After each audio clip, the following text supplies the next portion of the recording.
Hey, Modern Math Teacher. Welcome back to the Modern Math Teacher podcast, where we believe math is so much more than just solving for X.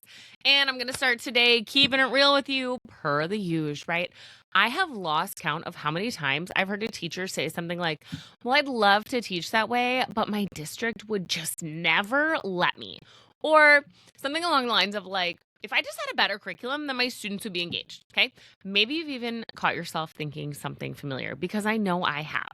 But if we're being real with one another here, very few of us get to teach exactly what we want, exactly how we want every single day. Okay. Most of us are working with someone else's curriculum, someone else's pacing guide, assessments, expectations. And sometimes that can feel really limiting. I'm not going to lie, right? But over the past few years, I've realized something that's completely changed the way I look at curriculum. Your curriculum influences your teaching, but it does not define your teaching. Let that sit for just a second. Now, I did curriculum review for years for Ed Reports. So I have seen it all. And I was real excited when we started our piloting process and started exploring curriculums, because it had been a few years since I had gone through them. And I was excited to try out Illustrative Mathematics this year. But I had some mixed emotions, right? There were some parts that I knew I was going to love immediately. The emphasis on discourse, rich tasks, mathematical practices, those were all pretty well aligned with like my PBL mindset that I've been coming with, right? Getting my students to explain their reasoning instead of just getting answers. But there were also some lessons when I got to them that I was like, really? This is all right. Right. Some of the context seemed a little disconnected from my students. Some of the activities moved more slowly than I wanted. Oh my gosh. I can't even think of what it is, but I'm skipping it this year, just being real with that. Sometimes I looked at a lesson, and I thought, my students are just going to need something a little bit different here. Okay. Now, if that had happened to me earlier in my career, say, I don't know, if I had to teach out of a traditional textbook, my first couple of years in, right, I probably would have done one of two things. Either I would have taught it exactly as it was written, even if it wasn't working, or I would have thrown the entire thing out, gone to Pinterest, and started from scratch. And neither one of those is a particularly sustainable option, right? One ignores your professional judgment, okay? The other ignores your time, okay? So eventually I had to realize there's a third option, okay? Let's see what's behind door number 3. Now, when I open a lesson and I'm going to plan it, it's not, do I like this lesson? It's, what's the purpose of this lesson? What are the mathematical ideas that my students are going to be discovering? What misconception is this activity able to uncover for me? And what conversation is the task trying to create? Okay, those are things to think about when I'm looking at this lesson. Once I understand the purpose of that lesson, everything else is going to become a lot easier for me. I might be able to keep it exactly as written. I might be able to kind of change the context or give my students some additional side context to make it a little bit more relevant for them, right?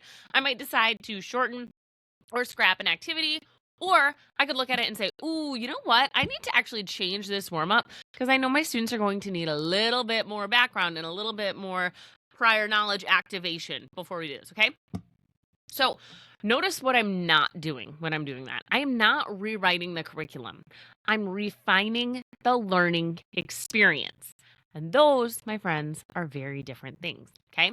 Now, one of the things I appreciate most about teaching is that I no longer feel like I have to choose between following the curriculum and following my personal instincts, okay? They aren't opposites. In fact, I think the best teaching happens when those two things work together.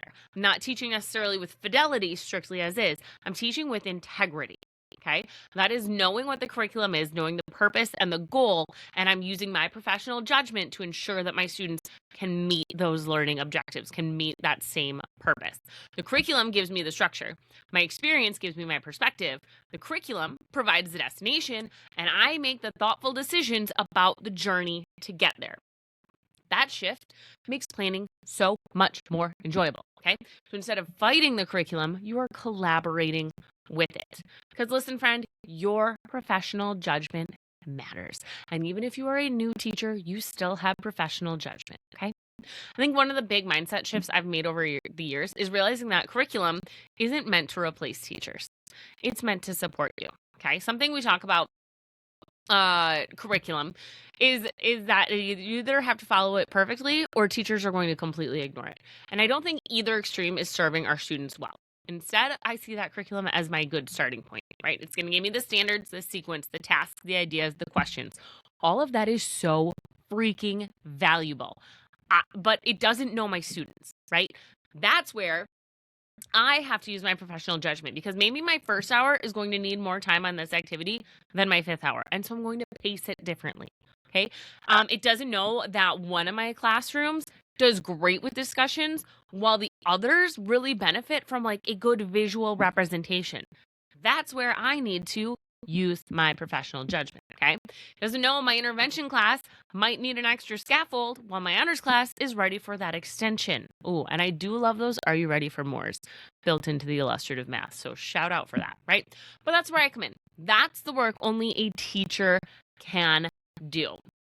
Now, I do not mean that you're going to be completely changing all of these lessons. No.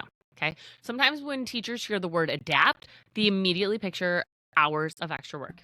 Absolutely not. Smarter, not harder, friends, okay?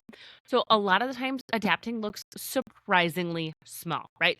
Maybe I shift the context because I know my students are going to connect with something different. Cool. Maybe I remove a question that doesn't really move the learning forward for my group of students. Maybe I'm going to add in an extra notice and wonder, or we're going to do a 3 reads protocol, even though it doesn't call for a 3 reads protocol. Or I'm going to use the KWS, the know, what do I know, what do I want to know, and how do I solve it from the productive struggle. Maybe I'm going to add that in there, okay? Right? Maybe, maybe I build in a quick reflection at the end to go along with their cool down.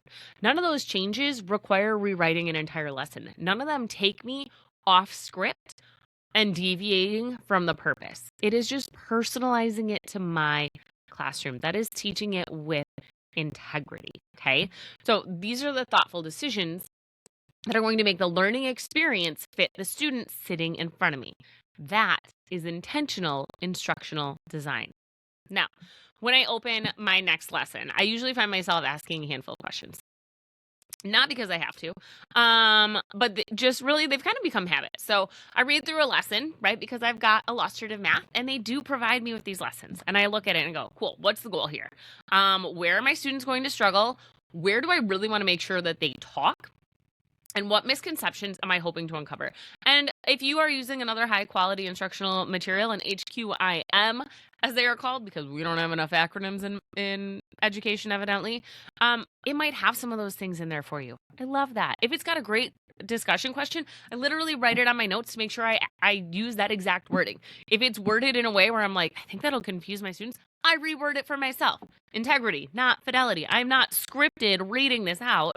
I am looking at everything they are giving me and then using my expertise and my best judgment to put it into practice in my classroom, right? So, I ask myself some other things like, is the context meaningful for my students? Is it relevant? Or can I find a way to make it more relevant? I did a whole episode on that a couple episodes ago. What can I leave exactly as is? Ooh, that's the best, right? Because then you don't have to do any extra work with those pieces. And what, if anything, actually needs to change for me, right? And I love that last question because earlier in my career, I would have assumed that, like, I'm just going to cut the whole thing. None of it's good. It's scraps, right? Now I assume that very little needs to change.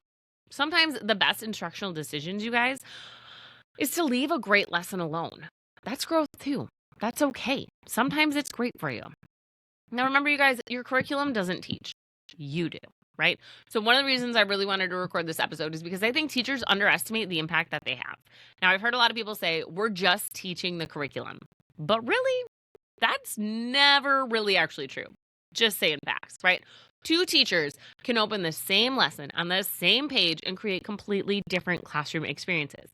Ask me how I know. My girl Christy shares a wall with me. She and I teach the same lesson, sometimes at the same time in the same hour, and I can hear us in different moments enacting it differently in our classroom. We're doing the same lesson. We have the same purpose. We have the same overall goal, but we're teaching it to the students in our room, right? Now, that's why I don't think our greatest value is in creating lessons from scratch, right? I think our greatest value really is noticing what our students need and making those thoughtful decisions in the moment. Your curriculum can't do that, but you can. You as a teacher can. Now, if you've ever found yourself wishing for a different curriculum, listen. I know that you might be struggling. You might not have a high quality instructional material here, but can I offer maybe a different perspective as somebody who has looked at literally thousands of pages of math curriculum, like before everything was online, and it was shipped to me in giant boxes the size of this desk that I am sitting at. So like, whoop, you can't even, if you're on YouTube, yeah, my arms are bigger than the screen right now, okay?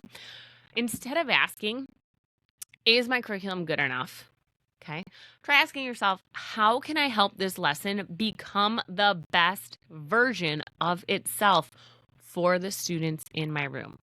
Okay. Because that's a question we can answer no matter what textbook is sitting at your planning desk, right? Because great teaching has never really been about finding the perfect curriculum. They all have their quirks. Okay. What it's really about is making intentional decisions with the curriculum that you have. Now, if today's episode has you thinking differently about your lesson planning, I would love to give you a tool that became part of my own planning process, and it's called the Gold Standard Project Planner. Now, despite the name, right, it really is about learning to think like an instructional designer, and it helps you identify the mathematical goal first and then intentionally design the learning experience around it. Whether you're following your curriculum exactly as written or you're making a few thoughtful adjustments. And you can download it for free at morethanjustx.com/project planner. And of course, I'm going to link it for you in today's show notes. Now, before I let you go though, I do have something for you to think about.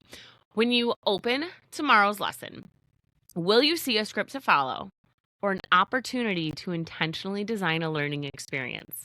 Because the curriculum may provide the map, but you, my friend, are still the guide. All right, guys, thanks so much for spending part of your day with me today in this beautiful August. August is winding down. I cannot believe it. Until next time, keep savoring the moments where you can stay outside. Keep enjoying the summer as best as you can, or keep up your energy if you are already back to school. And as always, you guys, keep it real.